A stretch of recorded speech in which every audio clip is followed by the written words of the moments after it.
Bloomberg Audio Studios. Podcasts, radio, news.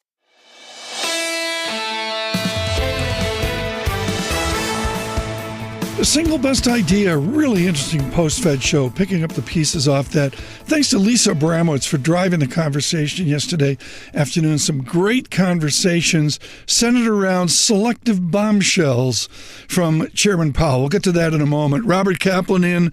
Lovely to see him in the studio. He is with Goldman Sachs as vice chairman, the former president of the Dallas Fed, and all of his teaching at HBS years ago. Robert Kaplan, really interesting on monopsony, on the great American roll-up, not the large cap, not the mid-cap, small cap. Here's Robert Kaplan on the in-between. Lots of still small emerging businesses powered by AI that can grow and will be very attractive, and they'll get to a point where they kind of stabilize. You'll have lots of very big, huge scale companies that are dominant, and you're going to have a lot in between. And I guess the way I'd say it, in between has gotten a lot bigger in the last. Companies that used to think they were big and dominant and still are less dominant. I looked at Procter & Gamble carefully, so I don't want you to comment on individual security. But what does old industry do in their in-betweenness? Build size and scale and make more investment in efficiency, productivity, technology.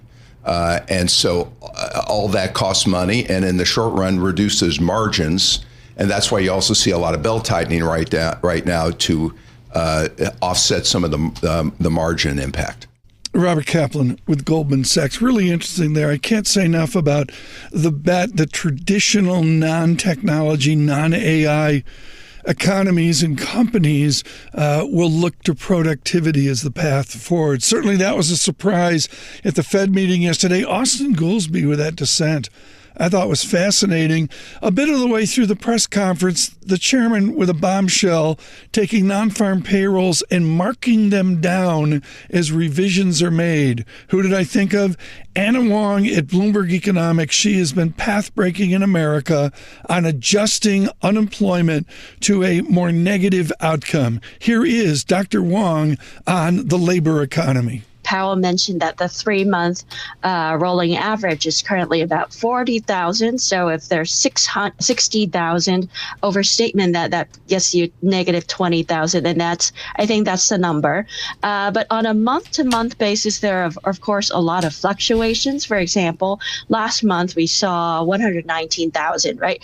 And next week we are going to have a double payrolls report. This is highly unusual, right? A lot of economic data next week that'll get us through December.